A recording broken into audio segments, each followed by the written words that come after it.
या बातमीपत्राचे प्रमुख प्रायोजक प्लॅटिनम मॉल इंद्रधनु सोलापूर। सोलापुरातील सर्वात प्रतिष्ठित इंद्रधनु सोसायटीचा नवीन भव्य कमर्शियल प्रोजेक्ट आता रेल्वे स्टेशनच्या अगदी शेजारी शहराच्या मध्यवर्ती ठिकाणी।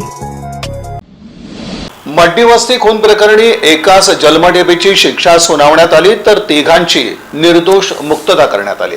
जुना तुळजापूर नाका मड्डीवस्ती इथं नामदेव गजानन चौगुले वय 42 राहणार तळे हिप्परगा सोलापूर याचा खून केल्याच्या आरोपावरून शंकर गुंडप्पा लिंबोळे वय 43 राहणार शांतीनगर मड्डीवस्ती याला जिल्हा व सत्र न्यायाधीश R.J. कटारिया यांनी जन्मठेपेची शिक्षा व 2000 रुपयांचा दंड ठोठावला तर तिघांची निर्दोष मुक्तता केली। अजय आडप्पा भांडेकर वय 30, विजय आडप्पा भांडेकर वय 27 दोघेजण राहणार तळे हिप्परगा सोलापूर, बाबूराव गुंडप्पा लिंबोळे वय 42 राहणार मड्डीवस्ती अशी मुक्तता झालेल्या तिघांची नाव आहेत। नामदेव चौगुले यानं आरोपी शंकर लिंबोळे यांच्या पत्नीची छेडछाड केली होती, त्यामुळे पत्नीनं नामदेव याच्या विरुद्ध तक्रार दिली होती। 7 सप्टेंबर 2021 रोजी रात्री 10च्या सुमारास आरोपी शंकर याची पत्नी घरी झोपली असता त्यांच्या घराच्या दरवाजावर कुणीतरी लाथा मारू लागला, म्हणून आरोपी शंकर यानं दरवाजा उघडला असता त्यावेळी नामदेव चौगुले हा तिथं होता आणि तुझ्या पत्नीने दिलेली तक्रार मागे घे म्हणून तो शिवीगाळ करत होता। त्यावेळी आरोपी बाबूराव लिंबोळे यानं मिरचीची पूड नामदेवच्या अंगावर टाकली, त्यामुळे शंकर हा घरातून कुऱ्हाड घेऊन आला आणि मयत पळून जात असताना